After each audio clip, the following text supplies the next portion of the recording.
بیٹھے ہی پیچ و تاب کھائے جا رہا ہے۔ جو دل دوسروں کے عیب تلاش کرتا ہے، عیب تلاش کرنے والے کے دل میں اللہ خیر نہیں اتارتا، خیر نہیں اتارتا۔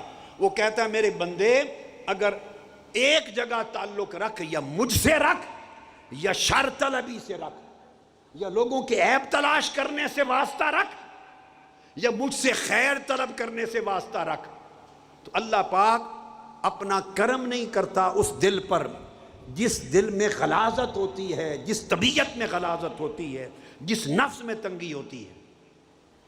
چونکہ اللہ اگر کسی کے دل میں اپنا نور دے دے تو وہ تو زمین و آسمان کی وسعتیں بھی اس دل کے مقابلے میں تنگ ہو جاتی ہیں۔ یہ نفس کی سخاوت ہے، یہ دلوں کی وسعت ہے، یہ نفس کی پاکیزگی ہے، یہ دلوں کی پاکیزگی اور طہارت ہے، اور یہ مزاج کی وسعت اور سخاوت ہے جس میں کسی شخص کے عیب کو دیکھنے کی گنجائش نہیں رہتی۔ اور جب آپ کسی کا عیب دیکھتے نہیں، اس کی علامت کیا ہے؟ آپ کسی کا عیب نہیں دیکھتے تو یہ ماتھے پر تو نہیں لکھا ہوا ہوتا، اس کی علامت سن لیں۔ دل کا جو حال ہے اس کی عکاس بندے کی زبان بھی ہوتی ہے، بندے کا چہرہ بھی ہوتا ہے، ظاہر باطن کا عکاس ہے۔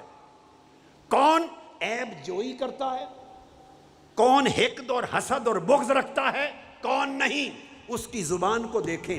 اگر تو وہ دوسرے پر طعن و تشنیع کرتا ہے، دوسرے کی عیب جوئی کرتا ہے، دوسروں کی برائیاں نکالتا، برائیاں بیان کرتا ہے، دوسروں کے نقص بیان کرتا ہے، اس کا مطلب یہ ہے کہ اسے ابھی بندوں کی برائی سے غرض ہے، اپنے باطن کی اچھائی سے غرض نہیں ہے۔ اگر اس کا دل صاف ہوگا تو اس کی زبان صاف ہوگی۔ آقا علیہ الصلوۃ والسلام نے فرمایا لا یستقیم ایمان عبد حتی یستقیم قلبہ ولا یستقیم قلبہ حتی یستقیم لسانہ۔ کسی شخص کا ایمان پختہ نہیں ہوتا، کامل نہیں ہوتا جب تک اس کا دل استقامت پہ نہ آ جائے، اور دل استقامت پہ نہیں ہوتا جب تک اس کی زبان استقامت پہ نہ آ جائے۔ زبان کی صفائی دل کی صفائی کی آئینہ دار ہے۔ جن لوگوں کے دل صاف ہو جاتے ہیں، آپ سال ہا سال ان کی مجلس میں بیٹھے کسی کی غیبت نہیں سنیں گے، کسی کا عیب نہیں سنیں گے، کسی کی برائی نہیں سنیں گے، کسی پر تہمت نہیں لگائیں گے، کسی کا نقص بیان نہیں کریں گے۔ جس زبان پر کسی کا نقص نہیں آتا سمجھ لیں وہ دل نقص سے پاک ہے۔ جس کی زبان پر کسی دوسرے شخص کا عیب نہیں آتا سمجھو اس کا اپنا دل عیب سے پاک ہے۔ جس شخص کی زبان دوسرے پر کیچڑ نہیں اچھالتی سمجھو اس کے دل میں کیچڑ نہیں، صاف اور اجلا دل ہے۔ تو جس گھر کو، کوٹھے کو اللہ صاف دیکھتا ہے اسی کوٹھے کا مہمان بنتا ہے، اسی دل کا مہمان بنتا ہے، اس دل میں قیام کرتا ہے، اس دل میں قیام کرتا ہے۔ اور جس دل میں اللہ قیام کر جائے کعبہ اس دل کا طواف کرتا ہے۔ جو دل اللہ کا مسکن ہو جائے کعبۃ اللہ اس دل کا طواف کرتا ہے۔ یہی بات مولانا روم نے کہی کہ جس شخص کا دل صاف اور ستھرا ہو جائے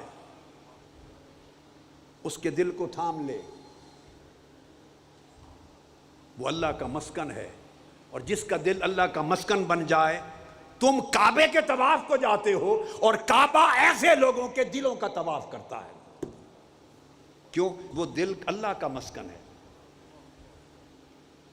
پھر طبیعت بدل جاتی ہے، برتاؤ بدل جاتا ہے، طرز زندگی بدل جاتا ہے، طرز فکر بدل جاتا ہے، بندہ سر تا پا سخاوت بن جاتا ہے، سر تا پا سخاوت ہو جاتا ہے، سر تا پا جود و عطا ہو جاتا ہے، سر تا پا عفو و درگزر ہو جاتا ہے، وہ بندہ سخی ہوتا ہے، وہ جواد ہوتا ہے۔ سیدنا مولا علی المرتضیٰ کرم اللہ وجہہ الکریم ایک روز رو رہے ہیں، امام ابو القاسم القشیری روایت کرتے ہیں رسالہ میں۔ کسی نے پوچھا فقیل لہ ما یبکیک، اے مولا کائنات آپ کو کیا چیز رلا رہی ہے، کیوں رو رہے ہیں؟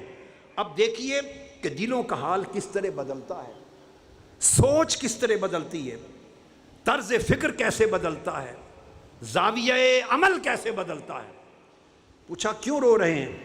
فرمایا اس لیے فقال لم یأتنی ضیف منذ 7 ایام، آج 7 دن ہو گئے میرے گھر کوئی مہمان نہیں آیا، اس لیے رو رہا ہوں۔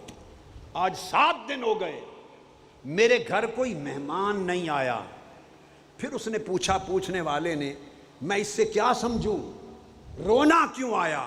فرمانے لگے وَأَخَافُ أَن يَكُونَ اللَّهُ تَعَالَى قَدْ أَهَانَنِي، مجھے ڈر لگنے لگ گیا ہے کہ کہیں میں اللہ کی نگاہ میں گر تو نہیں گیا، اللہ کی نگاہ میں گر تو نہیں گیا کہ اس نے کوئی مہمان میرے گھر نہیں بھیجا۔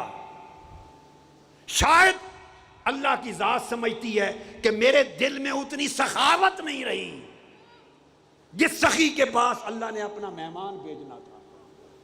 سیدنا فاروق اعظم رضی اللہ تعالیٰ عنہ فرماتے ہیں کہ صحبت رسول نے اور تربیت رسول نے ہمارے دلوں کا حال اس طرح بدل دیا تھا، ہماری زندگی کا طرز، ہماری سوچیں، ہمارے معاملات، ایک دوسرے کے ساتھ برتاؤ اتنے بدل دیے تھے کہ سیدنا فاروق اعظم رضی اللہ تعالیٰ عنہ فرماتے ہیں کہ اگر کسی ایک شخص کے گھر کبھی کوئی بکری ذبح کرتا اور اس کا بکری کا گوشت یا بکری کا سر کسی کے گھر تحفہ بھیجتا تو ہر طرف غربت تھی، فاقہ تھا، وہ گھر والا پڑوسی کو، اگلے گھر کو وہ تحفہ بھیج دیتا، خود بھوکا رہتا۔ وہ فقر اور فاقے میں مبتلا گھر والے اس تحفے کو اگلے گھر میں بھیج دیتے۔ یہ امام غزالی نے احیاء علوم الدین میں سیدنا فاروق اعظم سے روایت کیا۔ وہ اس گھر پہنچتا تو اگلے گھر بھیج دیتے، حتیٰ کہ 7 گھروں کا چکر لگا کر کسی کو خبر نہیں ہوتی تھی کہ چلا کہاں سے ہے، وہی بکری کا سر پہلے گھر میں واپس آ جاتا۔ یعنی لوگ سخی اتنے ہو گئے تھے کہ بھوک اور فاقہ بھی ان کی طبیعت کو فقیر نہیں بناتا تھا۔ ہائے ہائے، فقر اور فاقہ انتہا درجے کا بھی ہوتا مگر طبیعتیں غنی رہتی تھی، کئی دنوں کا فاقہ بھی ہوتا مگر طبیعتیں سیراب رہتی تھی، کھانے کو کچھ نہ ہوتا تب بھی ان کے مزاج غنی رہتے تھے۔ کیوں غنی رہتے تھے؟ کہ ان کا توکل اسباب دنیا پہ نہ تھا، غنی اس لیے تھے کہ ان کے دلوں میں رب بستا تھا۔ جس دل میں رب بستا ہے اس جیسا کوئی غنی نہیں کائنات میں، چونکہ رب ساری کائنات کو غنی کرنے والا جب خود کسی کے دل میں آ جائے، اس دل کے اندر فقر کیسا، اس دل میں محتاجی کیسی۔ حر بن کثیر الکندی روایت کرتے ہیں، یعنی طبیعتوں میں یہ سخاوت آ گئی تھی۔ کہتے ہیں کہ میں نماز پڑھ کے نکلا امام حسین علیہ السلام کے ساتھ مسجد سے، اور آپ کے ساتھ ساتھ چل پڑا، اور چلتے چلتے آپ کا گھر آ گیا بنی تمیم میں۔ جب میں آپ کے دروازے تک پہنچا تو آپ نے دیکھا کہ یہ بندہ چلتا ہوا میرے گھر آ گیا، تو میں مڑنے لگا واپس تو آپ نے مجھے پکڑ لیا، امام علی مقام علیہ السلام۔ فرمایا واپس نہ جاؤ۔ میں نے کہا حضور میں تو بس ایسے آپ کے ساتھ آیا۔ تو فرمایا نہیں، کھانا کھا کے جاؤ۔ اندر لے گئے مجھے، فرمایا کھانا منگوایا، مجھے کھانا کھلایا، اس کے بعد خوشبو منگوائی، مجھے دی خوشبو لگا لو، میں نے خوشبو لگا لی۔ پھر اس کے بعد اپنا مسلح اٹھایا، اس کے نیچے سے تھیلا نکالا، مجھے دیا، لے جاؤ اس سے ضرورتیں پوری کرنا۔ میں وہ تھیلا لے کے گھر آیا، گھر آ کر گنے تو 500 درہم تھے اس تھیلی میں۔ صرف ان کے ساتھ چند قدم چل کے ان کے دروازے تک گیا، طلب بھی نہیں کی، کوئی حاجت نہیں رکھی، بغیر مانگنے کے جھولی بھر کے روانہ کی۔ یہ سخاوت مال سے نہیں آتی، یہ سخاوت حال سے آتی ہے۔ یہ سخاوت مال سے نہیں آتی، مالدار ہو کے بھی بخیل ہوتا ہے۔ یہ سخاوت حال سے آتی ہے۔ دوستو جب دل سخی ہو جاتے ہیں تو بھلے ایک لقمہ بھی پاس نہ ہو تو بندے کا کرم تھمتا نہیں ہے۔